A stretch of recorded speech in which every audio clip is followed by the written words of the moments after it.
né, surgiu até, passou por tantos séculos e está aqui na nossa mesa hoje. Esse foi um jogo que foi criado por um cara chamado Seta. Esse cara, ele criou bonitinho, ele era matemático também, né? Mas era no tempo da monarquia, então tinha um rei que teve acesso a esse jogo e quis saber quem produziu ele, porque ele percebeu ali a sabedoria por trás daquele jogo. Então ele falou assim, cara, o cara que fez esse jogo aqui é muito inteligente, eu quero conhecer. E ele gostou tanto do jogo que ele falou assim, ó, traga o Seta até aqui que eu quero presenteá-lo. E tá, o Seta foi lá, falou, agradeceu por ele ter criado aquele jogo e falou pra ele que ele poderia escolher qualquer presente que ele quisesse. Imagina um rei virar pra ti e falar assim, você pode escolher qualquer presente que eu vou te dar. Nossa. Pela sua criação, pelo jogo que você fez. Ele falou assim, me dê um tempo e eu volto aqui amanhã e te digo o que eu vou querer. E aí eu já trago o primeiro insight. Pensar antes de fazer as coisas, decidir as coisas. Porque a gente precisa se conectar com a nossa intuição e sair da impulsividade. Tá. Ele, como um homem muito sábio, ele se deu o tempo de ir para casa e pensar. Ele voltou no outro dia e falou para o rei que ele queria sacos de trigo. E o rei ficou muito chateado, porque ele falou assim, nossa, eu te admirei tanto, tu é um cara tão sábio, tu veio me pedir simples sacos de trigo? E tu poderia pedir qualquer coisa do mundo, tu veio pedir saco de trigo. Parecia uma afronta para ele. Então ele falou que sim, que ele só queria saco de trigo. E aí o rei falou, muito raivado lá, falou, então podem anotar aí quantas, chamou os matemáticos, né? Podem ver quantos sacos de trigo ele vai querer e pode mandar entregar para ele. Beleza. Depois os matemáticos voltam com o rei e falam o seguinte, que seria necessário... esqueci de um detalhe. Eu esqueci da quantidade que ele falou, não era somente um saco de trigo. Ele falou o seguinte, que ele queria um saco de trigo aqui na primeira casa do xadrez e a cada casa que fosse passando, ele ia dobrando a quantidade. Então assim, começa com um saco, depois vai 2 sacos, depois vai 4, depois vai 8, depois vai 16 e assim vai. Progressão aritmética. E o cara, como era muito sábio, ele foi pra casa dele, pensou nisso e deu essa resposta ao rei. Aí o rei falou, chama os matemáticos, calcule qual é esse valor e entreguem a ele. Beleza. Chamaram todos os reis, todos os matemáticos do reino para determinar esse valor. Era uma conta assim gigantesca e os matemáticos chegaram ao rei e falaram assim, olha, se tu quiseres pagar o que tu deves ao Seta, tu deves secar todos os rios, extinguir todas as outras plantações e plantar só trigo no mundo inteiro, porque a quantidade que ele pediu é como se fosse 2 a 64 elevado a 64. Então ele se permitiu voltar para casa, pensar, usar a inteligência dele matemática e intuitiva, e ele de fato pediu uma coisa que o rei, com todo o poder do mundo, não podia dar, né? Então, conseguem perceber o quanto é importante a gente estar alinhado com esses números, quanto é importante a gente conhecer esses detalhes, essas coisas das finanças, a matemática em si, porque isso tudo faz parte da nossa vida.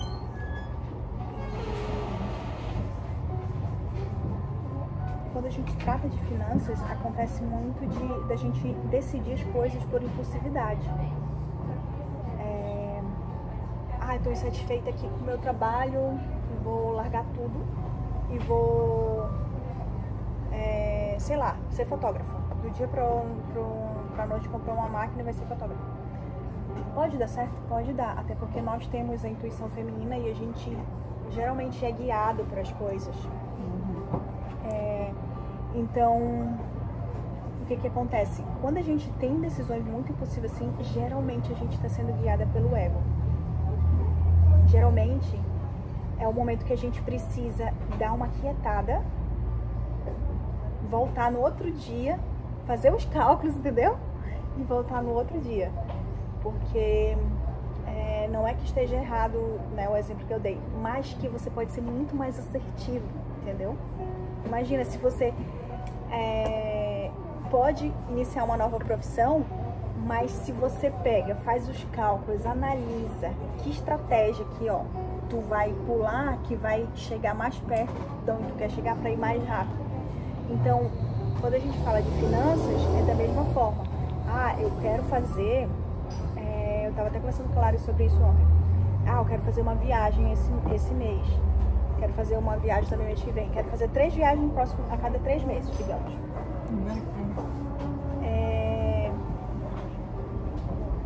Mas como que eu vou fazer isso de uma forma mais estratégica possível?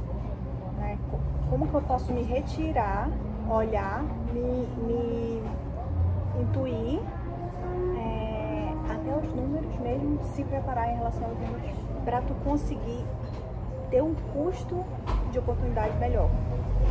Eu não sei se vocês conhecem esse termo, custo de oportunidade, é um termo puramente econômico, das ciências econômicas, e ele traz o seguinte: qual é a perda que tu teve ao escolher a outra opção? Por exemplo, tu tem a opção A e a opção B.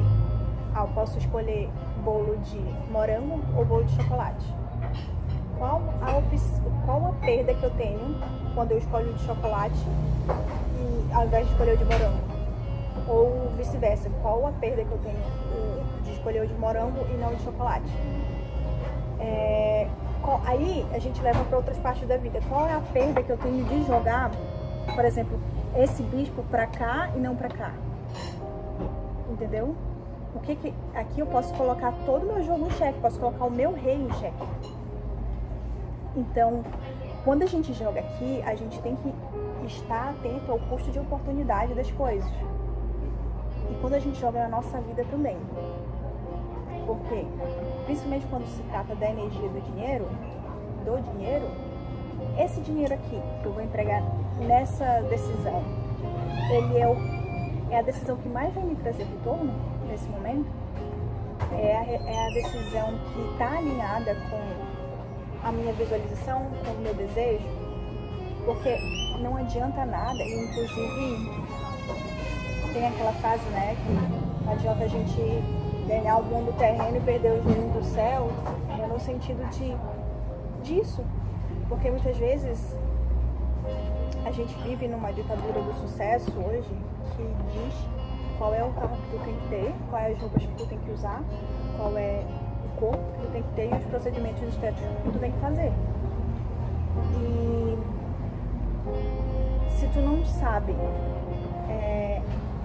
direcionar teu dinheiro para o que realmente te arde o coração, tu acaba perdendo o reino do céu, mas não no sentido de céu e inferno, sabe?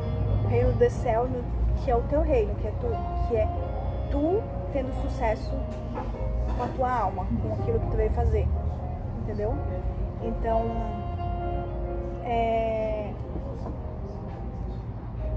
se a minha existência, eu vim para realizar tal coisa e eu preciso me sentir realizada em